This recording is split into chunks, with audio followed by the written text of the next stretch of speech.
नमस्कार, मैं हूं वंदना त्यागी और आप देख रहे हैं न्यूज़ 18 राजस्थान। आज बात करेंगे उस बड़े फैसले की जिसने देश के करोड़ों छात्रों और उनके अभिभावकों का ध्यान अपनी तरफ खींच लिया है। राष्ट्रीय परीक्षा एजेंसी यानी एनटीए में बड़े स्तर पर बदलाव की शुरुआत हो गई है। सूत्रों के मुताबिक 47 अधिकारियों को सेवा से हटाया गया है और कुछ के खिलाफ कानूनी और आपराधिक कार्रवाई भी हो सकती है। और सरकार अगले 1 महीने में एनटीए के पूरे ढांचे को बदलने की योजना पर काम कर रही है। क्या ये कदम पेपर लीक पर निर्णायक प्रहार साबित होगा? आइए समझते हैं पूरी खबर। सूत्रों के अनुसार शिक्षा सुधारों को लेकर केंद्र सरकार अब एक्शन मोड में है। इसी कड़ी में एनटीए के अंदर जवाबदेही तय करने की प्रक्रिया शुरू हो गई है।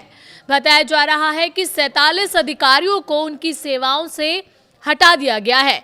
इनमें से कुछ अधिकारियों पर गंभीर अनियमितताओं के आरोप हैं, इसलिए उनके खिलाफ कानूनी और आपराधिक कार्रवाई भी की जा सकती है।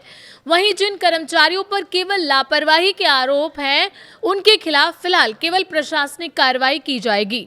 सरकार का कहना है कि ये सिर्फ शुरुआत है। आने वाले दिनों में एजेंसी की कार्यप्रणाली और प्रशासनिक ढांचे में कई बड़े बदलाव देखने को मिल सकते हैं। एनटीए में क्या बदलाव होने वाला है? सूत्रों के मुताबिक सरकार एक ऐसी परीक्षा व्यवस्था तैयार करना चाहती है जिसमें पेपर लीक की कोई गुंजाइश ना हो। इसके लिए एक विशेषज्ञ समिति की सिफारिशों के आधार पर कई सुधार लागू किए जाएंगे। इनमें प्रमुख बदलाव होंगे आउटसोर्सिंग सिस्टम की समीक्षा, परीक्षा संचालन की नई व्यवस्था, प्रश्न पत्रों की सुरक्षा और मजबूत करना, निगरानी और जवाबदेही बढ़ाना, तकनीकी आधारित सुरक्षा व्यवस्था लागू करना। एनटीए की मौजूदा स्थिति की बात करें तो एनटीए का गठन साल 2017 में हुआ था और 2018 से अब तक एजेंसी 270 परीक्षाएं आयोजित कर चुकी है। इन परीक्षाओं में करीब 6 करोड़ 60 लाख छात्र शामिल हुए हैं।